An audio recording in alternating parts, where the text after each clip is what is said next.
એનું કારણ એ છે કે જે પ્રોમિસ સાથે, જે ઈરાદા સાથે સોશિયલ મીડિયાની રચના કરવામાં આવી હતી એમાં એ સદંતર નિષ્ફળ ગયું છે. લોકોને જોડવું એ એમનો ઈરાદો હતો અને અત્યારે લોકો સૌથી વધારે નિરાશ એના કારણે થઈ રહ્યા છે. તો ક્યાંક સોશિયલ મીડિયા એ જે પ્રોમિસ આપ્યું હતું એ પૂરું કરવામાં એ નિષ્ફળ ગયું છે અને એટલે કદાચ આટલી બધી ગંભીર અસરો સોશિયલ મીડિયાની જોવા મળી રહી છે. સરફેસ પર નહીં પણ આંતરિક સ્તરે, માનસિક સ્તરે, ભાવાત્મક સ્તરે. માત્ર બાળકો, કારણ કે બાળકોમાં તો આપણે જોઈએ કે બાળકોમાં શું શું અસરો થાય તો બધાને ખ્યાલ છે કે બાળક ચીડચીડિયું થઈ જાય, એટેન્શન સ્પાન ઓછો થઈ જાય, બીજે ક્યાંય ભણવામાં મન ન લાગે, બહાર રમવા ન જાય, સતત વિડીયો ગેમ્સ પર હોય, મેદસ્વી બનતું જાય, વાત ન માને, જિદ્દી થઈ જાય. પણ એની સૌથી લાંબા ગાળાની અસરો માનસિક સ્વાસ્થ્ય પર થાય છે અને જે માત્ર બાળપણ પૂરતું મર્યાદિત નથી, માત્ર એ બાળકોને જ અસર કરે છે એવું નથી, એ સૌથી વધારે આપણને પણ અસર કરે છે. અને જ્યાં સુધી પેલું કહેવાય છે ને કે જો એક માણસને સંપૂર્ણ બરબાદ કરવો હોય તો બીજું કશું જ કરવાની જરૂર નથી. એની પાસેથી સંગીત, સાહિત્ય, કલા, પુસ્તકો, રમતગમત, પ્રવાસ અને પ્રકૃતિ છીનવી લો અને મોબાઈલ આપી દો, એ આપોઆપ નાશ પામશે. કારણ કે આપણું મન, આપણું બ્રેન આટલી બધી ઇન્ફોર્મેશન હેન્ડલ કરવા માટે સર્જાયેલું નથી. We are not designed to handle so much of information. અને માહિતીનો અતિરેક આપણા માનસને ઈજાગ્રસ્ત કરી નાખે છે. અને એટલે માહિતીઓના જગતમાંથી નીકળીને અનુભૂતિના જગતમાં સમયસર પ્રવેશવું જરૂરી છે. અને એટલે આ જે ઇન્સ્ટ્રુમેન્ટ છે, મ્યુઝિકલ ઇન્સ્ટ્રુમેન્ટ, ગીત, સંગીત, કલા, સાહિત્ય, રમતગમત, આનું મહત્ત્વ એટલે છે. એને પરસીવ્ડ સોશિયલ આઇસોલેશન કહેવાય છે. તમે જેટલો સમય વધારે ફેસબુક કે ઇન્સ્ટા સ્ક્રોલ કરતા જાઓ એટલે આ એક જ એવી વસ્તુ છે કે જે તમારી એકલતાને વધારી શકે છે. તો ઇટ ઇઝ પરસીવ્ડ આઇસોલેશન. તમને સતત એવું લાગે છે કે આખું જગત સાથે છે, હું એકલો દૂર છું. અને જેટલો સમય એક છે ને, એનો મને સ્ટડી એક્ઝેક્ટ યાદ નથી, પણ અમુક ચોક્કસ મિનિટો પછી તમે વધારે સમય સ્ક્રોલ કરો પછી ધીરે ધીરે ધીરે એ ડૂમ સ્ક્રોલિંગ, ડિપ્રેશન, પરસીવ્ડ આઇસોલેશન, આ ધીરે ધીરે ધીરે તમારું માનસિક સ્વાસ્થ્ય ધીરે ધીરે બગડતું જાય. એટલે તમે 10 મિનિટ તમને મજા ના આવે એટલે 10 મિનિટ તમે મૂકી દો, બરાબર. 11મી મિનિટે તમને પાછું ડોપામિનનું ક્રેવિંગ થાય કે લાવો ને એકવાર જોઈ લઉં, કંઈક તો નોટિફિકેશન હશે ને, કોઈકનો તો મેસેજ હશે ને. એટલે આ બાળકના ડાયપર જેવું છે, સતત ચેક કરતા રહેવું પડે કે ભીનું થયું છે કે નહીં. અને સરવાળે આ જે ભ્રામક સુખ છે, આમ તો સુખ પણ ન કહેવાય, ભ્રામક આનંદની શોધમાં માણસ જાતને સૌથી વધારે નિરાશ કરતો હોય છે. કારણ કે એ એક એવી ટેકનોલોજી પર, એવા અલ્ગોરિધમ પર આધાર રાખે છે કે જે ક્યારે એનો સાથ નથી આપવાનો.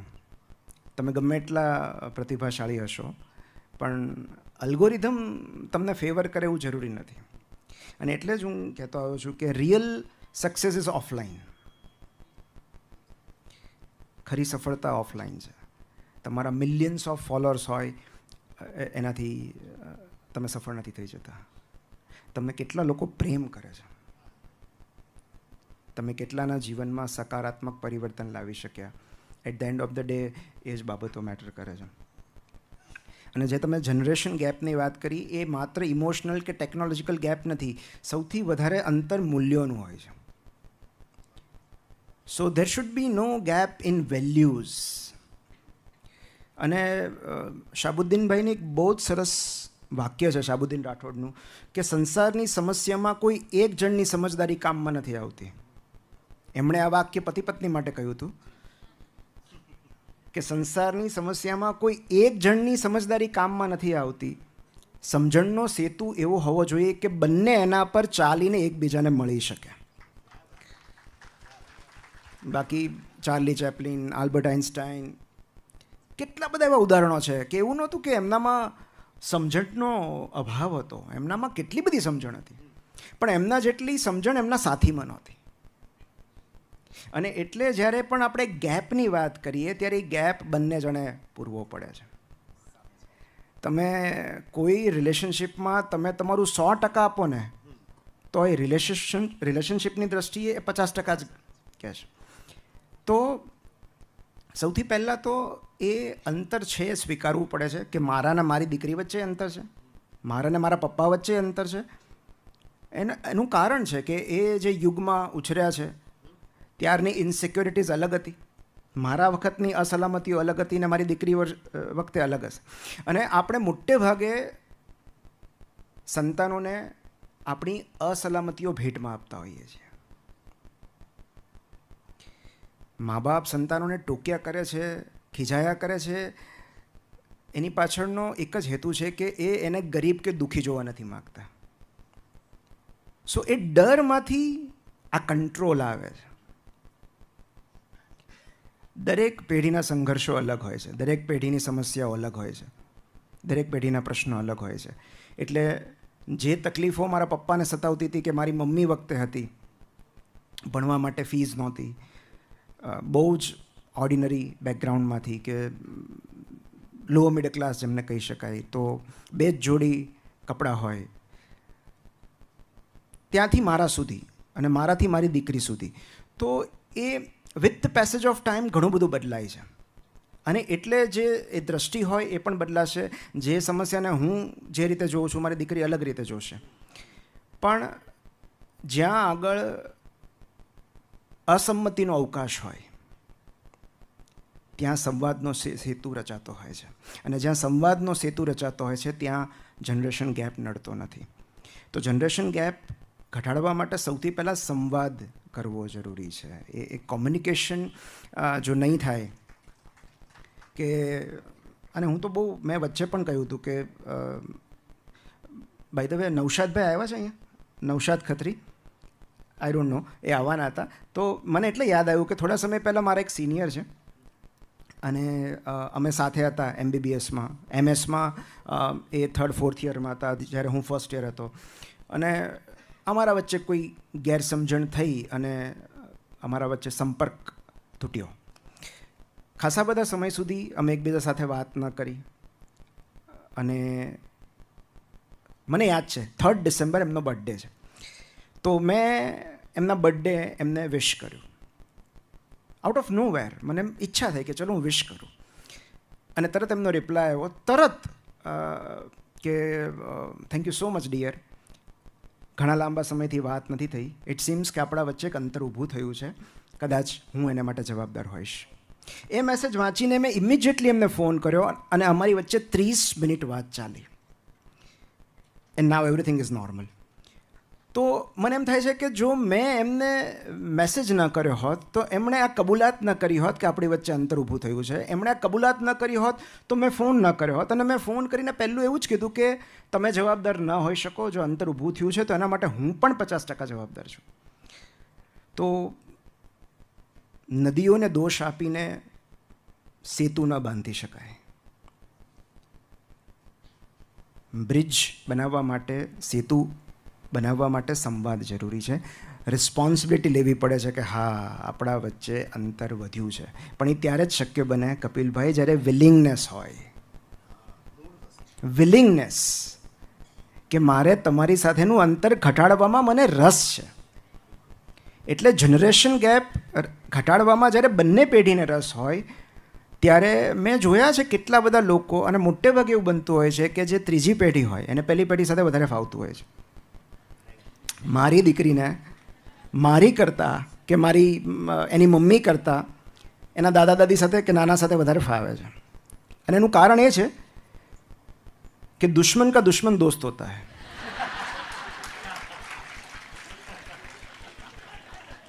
સો દે હેવ કોમન એનિમી.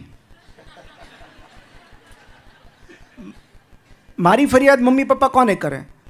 વૃષ્ટિને. મારીને નૃપાની ફરિયાદ વૃષ્ટિ કોને કરે? દાદા દાદીને. અને એટલે એમની વચ્ચેની મૈત્રી એટલી ગાઢ થતી જાય છે કે અમારા કંટ્રોલમાં કશું રહેતું જ નથી પછી. અને મોટે ભાગે એવું બનતું હોય છે કે મેં હમણાં જ એક રીલમાં કહ્યું હતું કે every parent needs a parent.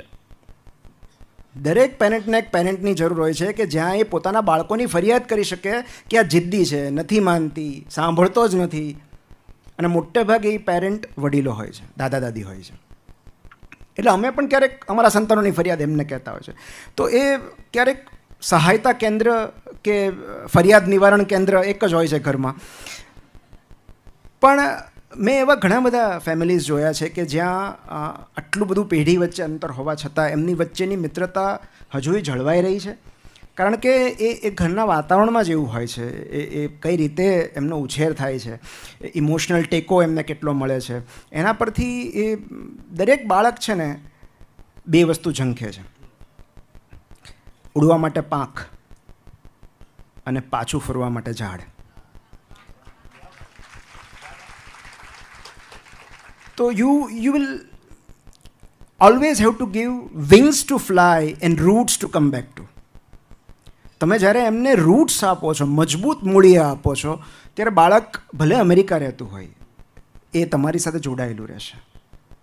એમને ઉડવાની ના નથી, પણ ઉડ્યા પછી પણ એને ખબર હોવી જોઈએ કે એના રૂટ્સ ક્યાં છે, એના મૂળ ક્યાં છે. અને એટલે જ બાળકોને આપણો ઇતિહાસ કેવો જરૂરી છે, ખાસ કરીને કુટુંબનો ઇતિહાસ. કે બેટા અત્યારે તું ભલે કારમાં ફરતી હો, એક સમય હતો કે આપણી પાસે પેલું ચેતક હતું, એ વારે વારે બંધ પડી જતું, આડું કરીને ચાલુ કરવું પડતું, નમાવીને.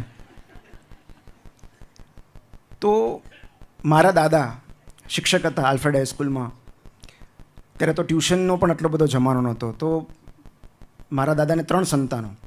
તો એમને કેટલી આર્થિક મુશ્કેલીમાં એમણે 3 સંતાનોને મોટા કર્યા, 3ને પગભર કર્યા, 3ને રોજગાર અપાવ્યો. આ બધી વાતો હું જ્યારે મારી દીકરીને કહું છું ને ત્યારે એને ખ્યાલ આવે છે કે હા, હવે જેમ જેમ જેમ જેમ આગળ વધતું જાય છે એમ બધું સુવિધાયુક્ત થતું જાય છે. હવે આપણે ઘણા બધા આર્થિક રીતે સદ્ધર છીએ, પણ પહેલાં આવું નહોતું. અને એટલે જ આપણે જ્યારે આપણા ફેમિલી મેમ્બર્સને હીરો તરીકે પોર્ટ્રે કરીએ છીએ ને ત્યારે આ જનરેશન ગેપ ઘટે છે. કે તારા કાકા કેટલા મહાન હતા તને ખબર છે? તો આજે વાર્તા છે ને એ બહુ જરૂરી છે. Every family needs a good story and story about their family members. હમણાં જ ફાધર્સ ડે પર કોઈએ લખ્યું હતું કે દરેક પિતા એના સંતાન માટે હીરો હોય છે. અને ત્યારે મેં એવું લખ્યું હતું કે જો એમાં મમ્મીની સંમતિ હોય તો જ. કારણ કે જો પિતા એની દીકરીની નજરમાં હીરો છે તો એનો મતલબ એમ કે એની ઘણી બધી નબળાઈઓ હજી નથી પહોંચી સંતાન સુધી, અને એનો ક્રેડિટ મમ્મીને આપવો જોઈએ. કારણ કે એક બાળકની નજરમાં એના પિતા ત્યારે જ હીરો બને છે જ્યારે મમ્મી એને એના વિશેની હિરોઇક સ્ટોરીઝ કહે છે કે તારા પપ્પા જો કેટલી મહેનત કરે છે, કેટલા લોકોને મદદ કરે છે. અને આ જે નેરેટિવ છે એ જનરેશન ગેપ ઓછો કરે છે.